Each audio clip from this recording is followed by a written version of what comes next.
सोमिया को बुला दे। सोमिया आ जाओ।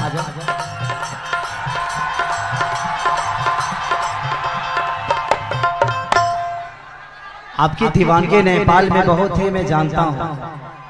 आप लोग कितना प्यार करते हैं सोमिया को, बताइए आप हाथ उठा के। फिर भुला गई। हजुरहरु मलाई साच्चीमा माया गर्नुहुन्छ। मसँग पनि एउटा मिस्टेक भयो थियो अलि दिन पहिला, हैन, सबैजनालाई थाहा छ। त्यो बिर्सेर यति माया गरिदिनु भएछ, धेरै धेरै धन्यवाद हजुरहरुलाई। र आज मेरो धेरै ठुलो सपना थियो कि केसारीजीसँग भेट्ने। आज मेरो भेट पनि भएको छ र सँगै हामीहरू छु।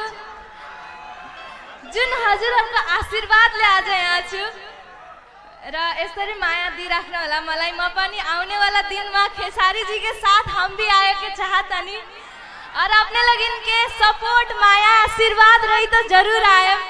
और खेसारी जी अपने से भी पूछा था, कहा हमरा भी सपोर्ट मिली। अपने इसके साथ क्या करूं बताओ तुम लोग? एक अच्छा सा गाना कर दूं कि इसके साथ एक सिनेमा करूं?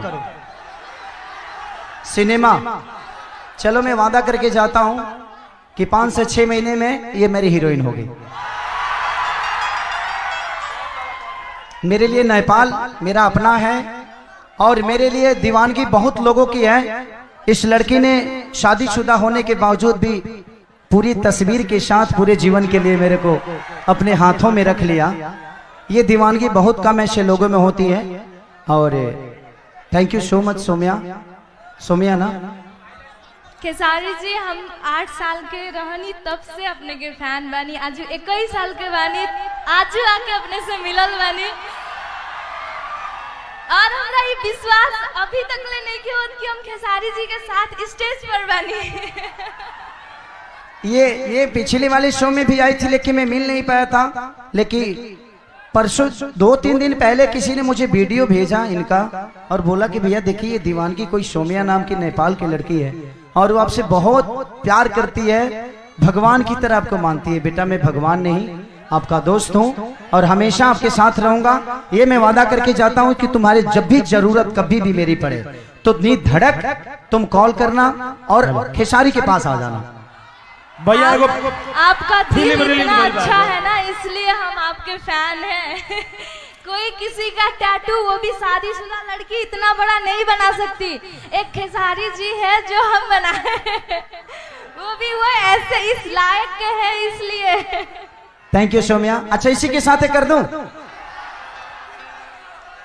भैया, एगो फिल्म रिलीज भइल बा ना, एगो फिल्म रिलीज भइल बा। ये लोग हमारे तब आई आ गई बा। चल अच्छा रिकॉर्डिंग डांस कर दें? नहीं कर पाओगे? अच्छा ठीक है, चलो। सोमिया को प्रॉब्लम है, कुछ कमर उमर में प्रॉब्लम है, इसलिए नहीं डांस कर पाएगी। लेकिन मैं वादा करता हूं कि इसके साथ एक एल्बम और एक सिनेमा जरूर करूंगा आपसे। आप ही वादा करके जा रहा हूं। हजुरहरु हेर्नुहुन्छ मेरो खेसारी जी सँग सिनेमा आयो भने?